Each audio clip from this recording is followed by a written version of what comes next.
kari mu mwigisha kugira ngo ushyire icigwa ku mugaragaro. Murakoze cyane abakristo. Haleluya, amen. Islamu uze Assalamualaikum warahmatullahi wabarakatuh. Basi ndukongeshwa ikigo ni kinyene kiri hano uyu munsi kiravuga ngo hagati ya Yesu na Allah Imana isenga abayisilamu ni iyihe Mana y'ukuri ikwiriye gusa. Mikrofone mumfashe iyo tumutegura umwanya. Ni iyihe Mana y'ukuri nariko ndavuga nti ikigo mwamaze gucumva ni ikinyere kivuga ngo Yesu Kristo na Allah Imana isengwa n'abayisilamu ni iyihe Mana y'ukuri ikwiriye gusengwa. Reka dusabe umusomyi adufashe aduhereze umurongo wo muri Bibiliya w'urufatiro kugira ngo udufashe kubaka neza icigwa. Adusomere muri Yeremiya ikigabane c'icumi umurongo wa 10 n'uwa 11. Yeremiya 10:11 ora umusore dusomera. Yes. Indio bandonye twindire banzitore umurongo. Yeremiya 10:11. Imana zitaremye ku murongo w'10. Uhoraho aravuga ngo izo mana zitaremye nizo zizoherengeteza mu isi no mu ijuru. Nizo zizoherengetezwa mu isi no mu ijuru. Bibiliya itubwiye yuko hariho imana zitaremye kandi izo mana zitaremye zizoherengetezwa mu isi no mu ijuru. Ibyo bisobanuye ngo Imana y'ukuri, kimwe mu vyerekana Imana y'ukuri ikwiriye gusengwa nuko Imana ari umuremyi. Duhe mu Baroma 1:20. Baroma 1:20 haravuga mu gitabo c'Abaroma 1:20 niho ndi nahageze. Haravuga ngo ku murongo wa 20 kuko ibitaboneka vyayo, haratubwira ngo ibitaboneka vyayo ibyo bushobozi bwayo budashira n'ubumana bwayo bibonwa neza uhereye ku kuremwa kw'isi, bimenyekanishwa n'ibyo yaremye. Gezaho atuhereye ku kuremwa kw'isi, ibitaboneka by'ubushobozi bwayo n'ubumana bwayo byerekanwa n'ibyo yaremye. Kimwe mu biyiranga nuko ari umuremyi. Iyo yaremye, iyo Mana ari umuremyi, niyo Mana ikwiriye gusengwa. Reka turabe, mbega Yesu woba wararemye kugira ngo twemere kuri Imana ikwiriye gusengwa? Abikolosayi 1:15 tugeze ku murongo wa 16. Abikolosayi 1:15 na 16. Abarera batabirira basinga imodoka ari ntiheruke. Abikolosayi 1:15 nahageze. 16 haravuga ngo ku murongo wa 16 haravuga ngo kuko muri we ariho byose byaremewe. Hatubwira ngo kuko muri we niho byose byaremewe.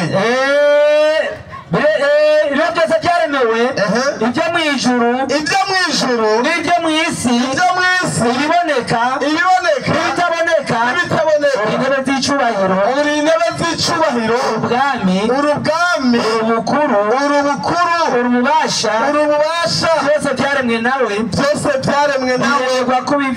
biremerwa kuba ibyiwe.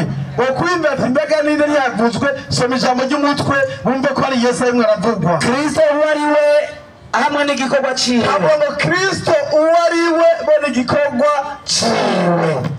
Uwari we n'igikorwa ciwe n'umuremyi. Biritubwiye ngo uri intebe z'icubahiro, uri ububasha, urubukuru byose byaremwe nawe kandi biremerwa kuba ibyiwe. Haleluya, amen. biratubwiye yuko kimwe mu byerekana Imana ko ari Imana y'ukuri nuko ari umuremyi, kandi biratubwiye ko Yesu Kristo ari we yaremye byose. Yohana 1:3. Yohana 1:3 haratubwira ngo Yohana 1 wa mwigisha Yesu yakunda 1:3 yego nahageze mwarimu haravuga ngo 1:3 haravuga ngo 3 byose byaremwe nawe, havuga ngo byose byaremwe nawe, byaremwe byose nta kintu na kimwe kitaremwe nawe, byaremwe byose nta kintu na kimwe kitaremwe nawe. Naho soma ijambo ry'umutwe bumve ko ari Yesu avuga. Uko jambo yihinduye umuntu ni Yesu Kristo. Uko jambo yihinduye umuntu ni Yesu Kristo. Rero bituga ngo Yesu Kristo byose byaremwe nawe kandi biremerwa kuba ivyiwe. Ku murongo w'icumi haravuga ngo yari mu isi, Yesu Kristo yari mu isi, kandi isi yaremwe nawe, ariko isi ntiyamumenya, yaciwe ariko abiwe ntibamwakira. Haleluya, amen. Iyi mirongo yose dutanze irerekana ko Yesu Kristo ari umuremyi. Kuba ari umuremyi icyo nicyo kitubwira yuko ariyo Mana y'ukuri ikwiriye gusengwa. Mbega Korani wowe wishingira intahe 3:49 Korani 3:49 Korani cya gitabo kidasomwa mu izina rya Yesu. Yego kiravuga ngo cya gitabo kitagira muhemu yera kiratubwira ku murongo wa 49 ikigabane cyitiriwe Imurani haravuga ku murongo wa 49 yego ahageze haravuga ngo natamfanya mtume kwa wana wa Israeli, sinamugize intumwa ku bana ba Israeli kuambia kusobanura arabwira ngo ndaje ndabazana ibimenyetso bivuye ku Mana yanyu, ndabaremera igisa n'inyoni mu vyondo, nkagihuhamwe umwuka wa impwemu yanje kigahinduka inyoni. Iyi aya yo muri Korani irerekana ko Yesu ngo yafashe ivyondo abiremamwo igisa n'inyoni abishiramo impwemu ikiba inyoni iraguruka.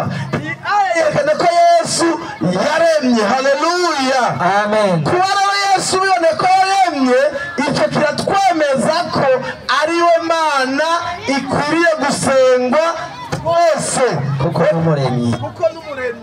Reka turabe Allah. Mbega Allah ya Mana Abayisilamu basenga nayo yoba yararemye?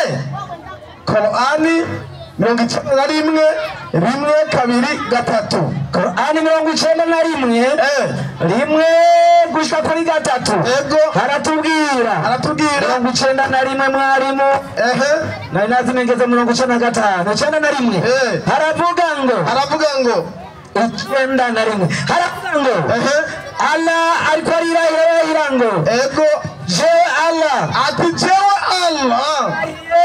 izuba no ku muco waryo, ndarahiye izuba no ku muco waryo, ndarahiye ukwezi niyo guserutse, jewe Allah ndarahiye ukwezi niyo guserutse, Allah ndarahiye umurango, jewe Allah ndarahiye umurango iyo userutse cyangwa ugaragaye, jewe Allah ndarahiye ijoro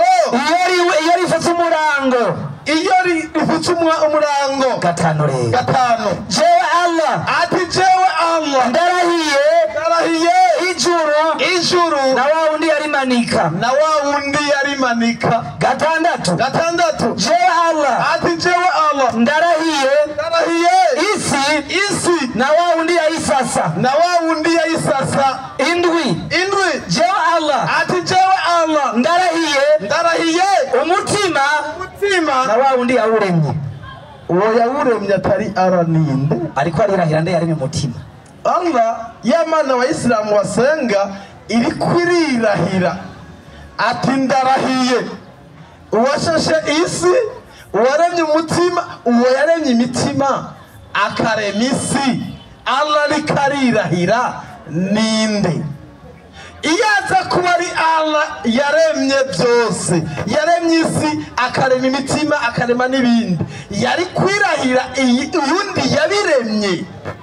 Nibaza hano baraza kutubwira uwo Allah ariko arirahira ninde? Yaremye isi akarema n'imitima. Baza kumutwereka uwo ni waza kuba ari Imana ikwiriye gusengwa, kuko niyo iza kuba ari Imana umuremyi. Kandi iyo ni hoja yanjye. Amwe ngo asigaye iminota 5. Aho ni sawa. Atwashinye muri Yeremiya atubwiye ngo Imana zitaremye zizoherengetezwa. Reka mpere kuri Allah. Mbega Allah wa mana y'Abayisilamu we, mbega uzoherengetezwa?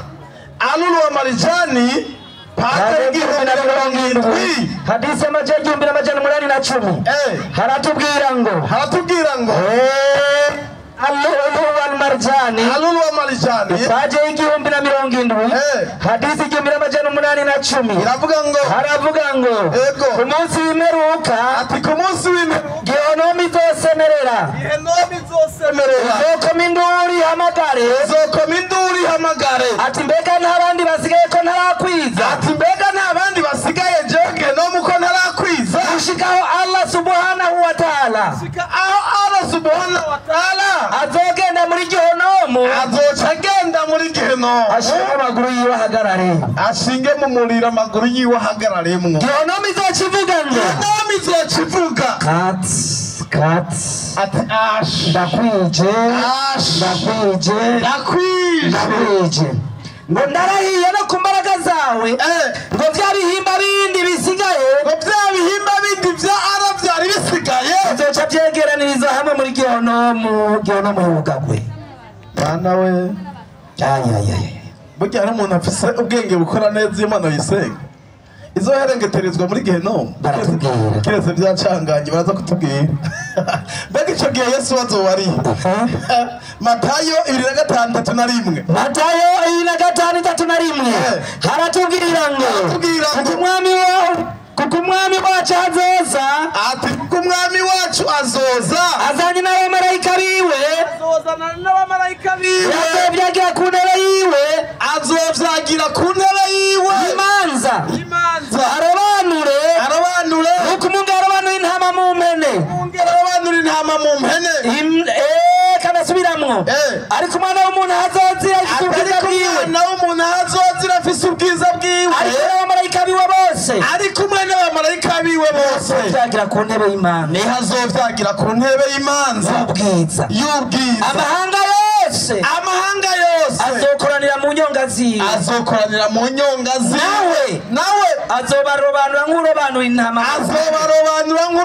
intama mu mpene, intama zihereza iburyo bwiwe, impene nazo zihereza ibubamfu. Ni ukuvuga igihe Allah subhanahu wa ta'ala Imana y'Abayisilamu izoba iri muri Gehinomu, Yesu we wazoba yicaye ku ntebe y'imanza arimwo aracira imanza amahanga. Haleluya. Azobaze Allah. Haleluya. Reka mbwira abari hano abariko baranyumva, muri izi mana zibiri iyi izoherengeterezwa muri Gehinomu, n'ibihimba ngo byasigaye inyuma byose ngo bikegeranira muri Gehinomu. N'uyu azoba arimwo araca imanza ufise ubwenge bukora neza, usenga Imana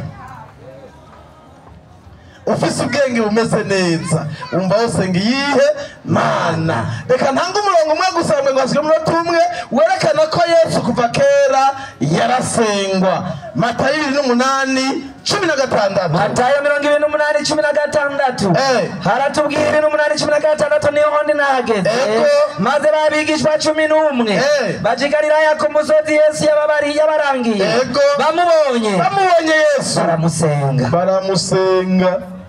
Haleluya. Amen. Nimwabona abasenga Yesu sibo bonyene kuva kera hose Yesu yarasengwa. Twabonye yuko igituma akwiye gusengwa nuko ari umuremyi, kandi muri Yeremiya hatubwiye yuko Imana ikwiye gusengwa ni Imana yaremye. Igituma aratawe musenga nuko nawe arahira iyindi Mana yaremye imitima ikarema n'isi ikarema n'ibindi. Iyo aza kuba ari Imana ntiyari kurahira Imana yaremye. Haleluya. Amen. Umwanya wanje uraheze, abumvise amajambo Imana bahezagire. Amashimishe kumwigisha. Nibutsa abari kure, abakristo muri kure mwegere hafi. Qur'ani bayitanze batoretse twiregure rero. Mwarimu Omar genda hariyo tubwire irya aya numvise ko hariyo koko Yesu yaremye.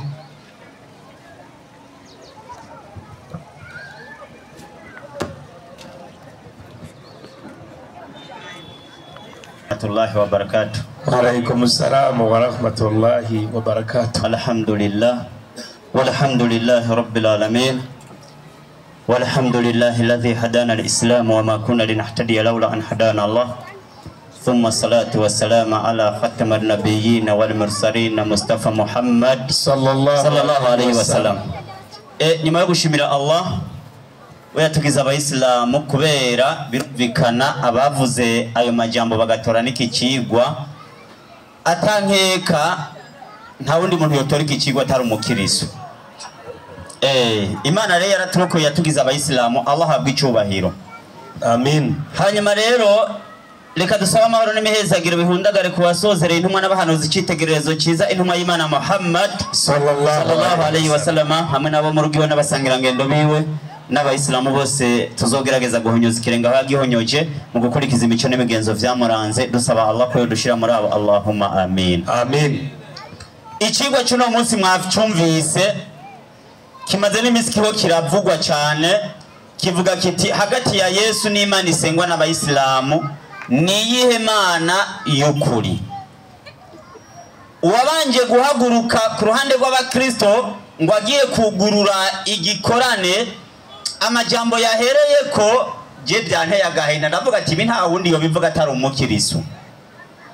Yabanje kuvuga ngo turagushima mwami Yesu, niyo mvugo yahereyeko. Ibyo yavuze byose yagumye yogera ko ngo kuri mwami Yesu. None gaye cyandarabo uri karabivuga nuwatoye ikigwa cyasanga bose ni bamwe. Je mbanza kuraba Yesu kwanza mbega ubwo bwame yabukuye hehe. Matayo 11:25 nagezeyo aravuga ati ndiyo.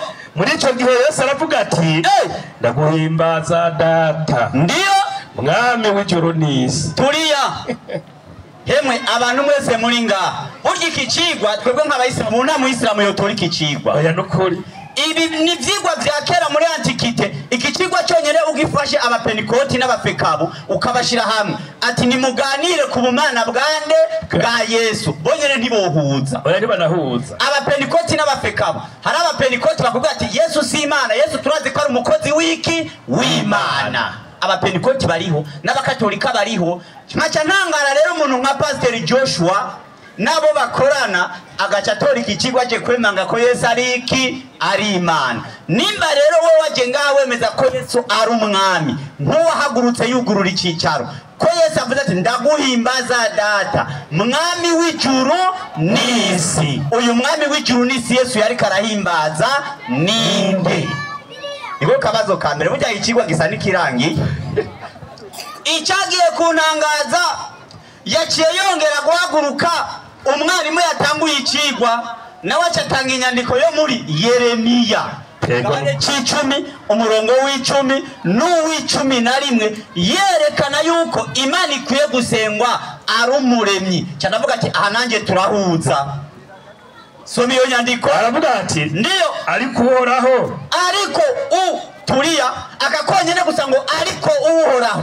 Aba banyene nibo birirwa barabyina ngo Yesu yapfuye mu kwa kane kw'Ipasika, ngo Yesu yapfuye. Hemwe uhora harapfa. Oya nukuri abemeza ko Yesu yapfuye ni bande? Nabo. None nimba ari uhoraho Yesu yongeye gupfa gute? Ariko oya genda gahoro bace batubwira ko bavuga ngo Yesu yarapfuye amara iminsi 3 mu kuzimu. Nimba yari uhoraho mw'iyi minsi 3 isi n'ijuru vyariko birayobogwa nande? Tumiyakiri bana y'inyandiko. Ariko uhoraho niwe Mana y'ukuri. Uhoraho wa wundi adapfa, umwe yamyeho, ariho, azokwamaho, niyo Mana y'ukuri. Uwo rero si Yesu. Mariya ataramuvyara Yesu ntiyarahari. Oya n'ukuri. Igihe Mariya yaramufise mu nda, wocu tuvuga ko ari Imana yari mu nda kwa Mariya. Niwe Mana nzima. Uhoraho yamyeho, niwe Mana y'ukuri kandi niwe Mana nzima. Apani yazutse. Oya. Imana y'umuzimu iyo twebwe abasiramu ntidusenga. Oya n'ukuri. Banda yatwumve. N'umwami yamaho ibihe bidashira. Gendaga n'umwami yamaho nta gihe na kimwe yigeze ngo apfe aji kuzimu amare y'imisi 3. N'umwami yamaho ibihe bidashira. Waisilamu takibere. Allahu akbar. Cere vyantangaje numvise n'uwatanze iyi nyandiko ndavuga ati nawe vyamuca nze ntazi vyari karavuga. Wallahi vyamucanze. Jewe nigira gusa ku bintu yavuze. Noneho rero umuremyi atari Yesu ari w'abayisilamu dusenga banza umwumvirize Yesaya 4:2-4 uw'abayisilamu dusenga. Yego. Umuremyi twebwe abayisilamu dusenga ubu ni wagiye kukubaza akabazo hama we pasiteri buhagaze ngaho uze kongera uhaguruka uhagarare ngaho. Uko ni kuhoraho agize. Umviriza rero uhoraho abayisilamu dusenga uku ni kuhoraho agize. Ndiyo umucunguzi wawe. Umucunguzi wawe si wa wundi bavuga ngo yabacunguye ibyaha byabo ku musaraba hanyuma akakubitwa inkoni Imana igakubitwa nabo yaremye. Apana.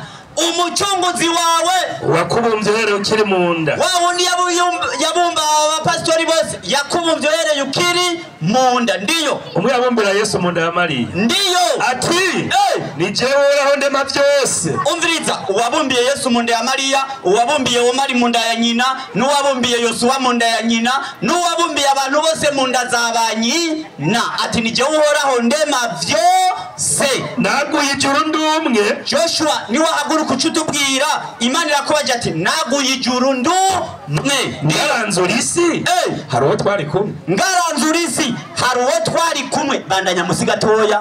Indagu z'abanyabinyoma nazihindura ubusa abapfumu nk'abateza ibisatsi. Hariho rero indagu z'abanyabinyoma nk'aba bagabo birirwa baragura indagu z'ibinyoma bavuga ngo na Yesu yararemye. Yesu yaremye ikizo n'indagu z'abanyabinyoma hanyuma abapfumu Imana igiye kubateza ibisatsi. Ngo subiza inyuma abanyabwenge ubwenge bwabo. Abarebigize abanyabwenge baza gufata Yesu umuhungu yavyawe na Mariya bamugira Imana igiye gusubiza inyuma ubwenge bwabo. Nkabuhindura ubupfu. N'ubwenge bwanyu no munsi bugiye guhinduka ubupfu. Turiya yaciye rero aje gushimangira neza ino nyandiko aca soma Abaroma 1 yahereye Abaroma 1:20. Abaroma emwe munyumvirize ino nyandiko tuyisome tuyimare. Yego n'ukuri. Igitabo cy'Abaroma 1:20 aje kwerekana aje gushimangira ino nyandiko. Navuga ati uyu muntu yatazi ino nyandiko arazi byari karavuga.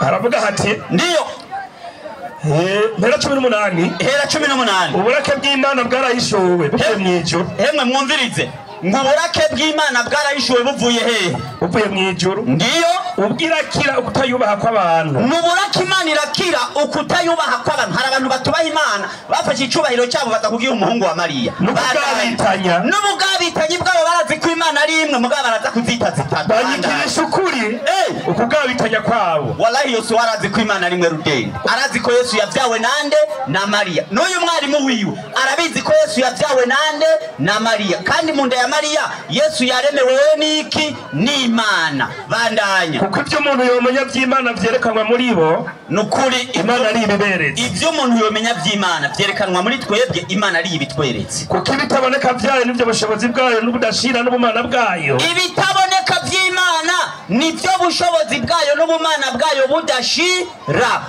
Bibonwa neza uhereye mu kurema kw'isi. Wewe uravyisi kuntu yaremye hari Imana ikashira imisozi ngaho ikashira ikiyaya. Urabona neza ko bari ubushobozi bw'iki Imana. Bandanya bimenyekanishwa n'ibyo yaremye. Bimenyekanishwa n'ibyo yaremye kugira ngo ntibagire ico bireguza. Anu kugira ikikigwa magitoye kugira ngo ku munsi w'imperuka ntimuzoro n'ico mwireguza. Kuko bamenye Imana aba bose uko babona ngaha baramenye Imana ntibayubahe nk'Imana ntibigeze bayubaha nk'Imana bafashe icubahiro bari guha Imana bagiha umuhungu wande wa Mariya bandanye ntibayishime aba bose bumva bahuye ngo Yesu ashimwe aho gushima Imana abakristo bose ngo Yesu ashime abasiramu natwe ati alhamdulillah nabwo tukavuga ati amashimwe n'ay'Imana mushobora byose ariko bacitse biyumvira iby'ubusa ibyiyumviro byo gushira hejuru Yesu ibyo byiyumviro byanyu ni by'ubusa imitima yabo y'imburabwenge icura umwiza ukumva umuntu avuze ngo Yesu ni Imana afise umutima w'imburabwenge kandi ucura umwiza biyise abanyabwenge bacika ibipfu gasubiremo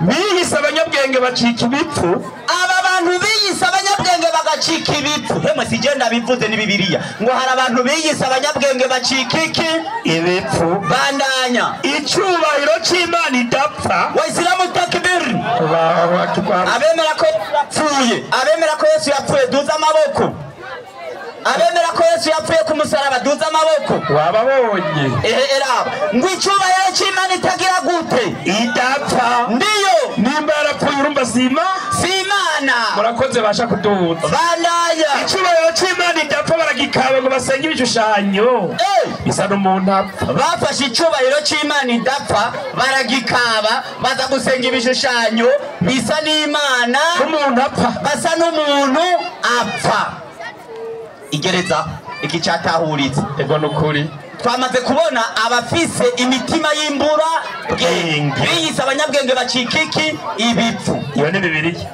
noneho kugira ngo ubone neza yuko twebwe Imana abayisilamu dusenga ari Imana originale itigera ipfa itagira ingorane na zimwe ahubwo ari Imana mushobora byose reka ndakwenda guha kandi kantu kamwe gusa utaruzi ngira nimba utari bwakamenye yaciye atanga muri Yohana 1:3 ngo byose biboneke byaremewe muri Yesu ngo byose byaremewe muri inde muri Yesu ndabira yaciye atanga umurongo wenyene abikorosayi 1 aca soma 16 aca simba 15 reka duhere 16 cye dukoroka 15 soma iyo korosayi 1:16 bari uhera aho yasomye ngo kuko muri we ngo kuko muri Yesu ariho byose byaremewe okay mugabo hari uwabiremye aca biremera muri inde muri Yesu urumva kano kantu manuka 15 ahubwo tuduke aho yasimvye hejuru aho yasimvye niwe shusho y'Imana itaboneka Yesu ngo ni shusho hemwe bavuze ngo ishusho ya Yosuwa abari Yosuwa igicapo kumbe Yesu ngo ni shusho yiki ngo y'Imana itaboneka kandi ugiye hajya kuri monima ukabona inkono ucuvuga ngo nabonye inkona iriko iraguruka kwakiriza soma hiyo ngo niwe shusho y'Imana itaboneka kwanza Imana ntiboneka o Imana ntiboneka kuko Yesu baramubonye hemwe Yesu baramubonye ntibamubonye ngo niwe shusho y'Imana itagira gute itaboneka sobanura babonye ishusho ntibabonye iki Imana kubera Imana ntigira gute ntiboneka bandanya ngo niwe mfura mu byaremwe byose nimba Yesu ari mfura mu byaremwe byose yaremwe nande akana kabazo ndagusigiye nimba ari we mfura mu byaremwe byose yaremwe nande hanyuma ngo niwe shusho y'Imana itagira gute ngo itaboneka reka mbaze tubaze mbega Imana iraboneka canke ndiboneka Timoteyo wa mbere 6:16 Timoteyo wa mbere 6:16 nagezeyo ndiyo haravuga hati harasubira ngo ndiyo niyo yonyene ifise kudapfa Waislamu takbir Allahu akbar Imana ngo niyo yonyene ifise kudapfa abemera ko Yesu yapfuye duza amaboko komerasha Imana isengwa n'abayisilamu niyo yonyene ifise kudapfa isengwa n'abakirisu yarapfuye bandanya iba mu muco utegerwa hema Yesu baramwegereye ntibamwegereye oya Imana isengwa n'abayisilamu ngo iba mu muco utegerwa bandanya bana mukoze ku ngufu zirahera atawoshobora kuyibona hema Yesu baramubonye ntibamubonye Yesu ngo haje umugore ari mu butinya nkaca mukora ku mpuzu Yesu cyaravuga ati numvise ububasha bumvuyemo kubera akozwe ko n'umugore ari mu butinya bandanya atawoshobora kuyibona Imana isengwa n'abayisilamu ntawoshobora kuyibona naco gituma ntawayifotoye mwebwe yanyu barayifotoye babona ishusho yayo bandanya icubahiro n'ubushobozi bidashira bibi byayo icubahiro n'ubushobozi bidashira ni ivy'Imana isengwa n'abayisilamu noneho rero mu kurangiza kubivanye n'umwanya yaciye agenda muri Qur'ani 3:45 yerekana yuko Yesu ngo yabumvye iki inyoni 349 reka namukure ngaho kugira ndaharangire ntuzosubire kuvuga ngo Yesu ngo yararemye ahubwo yarabumbye soma iyo haravuga ati kandi amugira intumwa kuri bene Isirayeli ubu rero yamugize intumwa kwanza nimba ubwenge bukora neza ubu yamugize intumwa kuri bene Isirayeli ninde soma maze Yesu azobwira abantu ati mu by'ukuri jewe naje kubazanira ibitangaro bikomotse ku muremyi wanyu Waislamu takbir Allah ibyo Yesu yakoze byose byo kubumba inyoni byari ibitangaro bikomotse ku muremyi wacu bandanya ababumbire mu bwondi bimeze nk'inyoni Yosuwa mu gusoma yavuga ngo ndabaremere kumbe kubumba no kurema ku bwenge bwa Yosuwa ntazi kubitandukanya Yosuwa azabatubwira ngo n'abatwa bararema inkono ngo bararema iki inkono kumbe n'umushinwa akoze isafuriya Yosuwa avuga ngo umushinwa yaremye iki isafuriya bandanya ndababumbire mu bwondi bimeze nk'inyoni ndababumbire mu bwondo ibimeze nk'inyoni n'abana barabikora mu ishure bakabigisha kubumba urumva yabumbe biriho soma ndabihuhire bwo bibe inyoni ku ruhusha rwa Allah takbir Allahu akbar Yesu ngo yabihushemwo mwimwemu ku ruhusha ruvuye kwande ku Mana Yesu razobigarama mwese ku munsi w'imperuka Qur'ani 5:16 ndiko ndagenda n'umwanya 5:16 nigihe abazovuga ati bamuramuzingura Yohana 20:17 ndiyo nigihe Uhoraho azovuga ati igihe Uhoraho azokwegeranya Yesu azomushira mu kivuga cy'abandi bakamubaza ati ewe Isa Yesu mwene Mariya mbega ni wowe wabwiye abantu uti nimutugire ibigirwamana twe n'umuvyeyi wanje mu kibanza ca Allah ni wowe wabwiye abantu ati nimutugire ibigirwamana mu kibanza ca Allah Yesu arishura tubweranda n'ubwawe Mana Yesu acishura tubweranda n'ubwawe Mana jewe navyo nigeze mvuga Yesu ntiyigeze abwira abantu ko ari Imana ayo n'amajambo avuye mu kanwa kawe ndiyo waheze turagaruka Waislamu takbir Allahu akbar ibintu bimeze neza kabisa nibaza ko mwese kuri no misi kugera kuwa Mungu tuzoba turi kumwe mwese kari nyuma karahinda reka tuwangare iminota 10 kubera ko tweba tubanyarukije nubwo byuma byatugoye iminota 10 byo babyiza inshallah